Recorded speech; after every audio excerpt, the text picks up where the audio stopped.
તો ગીર સોમનાથ જિલ્લામાં છેલ્લા 48 કલાકથી સતત વરસાદ વરસી રહ્યો છે. ખેતીને મોટું નુકસાન પહોંચાડ્યું છે. સૂત્રાપાડા તાલુકાના નારિયાવાવ ગામે ખેડૂત કરસનભાઈ પંપાણિયાના ખેતરમાં લણાયેલા આશરે 1600 કિલો મગફળીનો પાક પાણીમાં વહી જતા ખેડૂતોની મહેનત પર પાણી ફરી વળ્યું છે.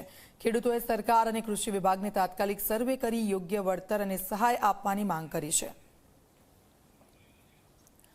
સતત વરસાદ અને આ કમોસમી વરસાદે ખેડૂતોની ખેતી જે કરેલી જે પાક હતો તે પાકને નુકસાન પહોંચાડ્યું છે અને આપ જુઓ બધું જ પાક ખેડૂતોનો ખરાબ થઈ ગયો છે ને તેના કારણે ખેડૂતોએ રડવાનો વારો આવ્યો છે. ત્યારે એક જ માંગ છે ખેડૂતોની કે તેમને યોગ્ય વળતર આપવામાં આવે, તાત્કાલિક સર્વે કરાવવાની કામગીરી શરૂ કરવામાં આવે, કારણ કે આપ જુઓ ગીર સોમનાથ અલગ અલગ જે વિસ્તારો છે ત્યાં સતત વરસાદને કારણે ખેડૂતોનો પાક નિષ્ફળ ગયો છે.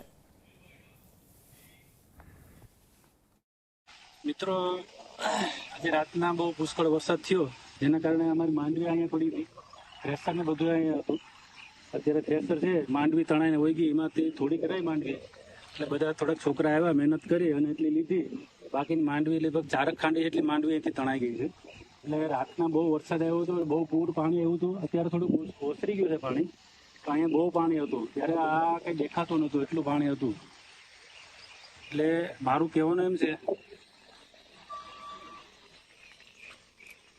સરકારશ્રીને એટલું જ કહેવાનું છે કે વહેલી તકે સર્વે કરી અને આ ખેડૂતોને જે કંઈ થોડી ઘણી સહાય જે કંઈ મળે એ આપો, અને વહેલી તકે સેટેલાઇટથી સર્વે થાય તો વધારે સારું.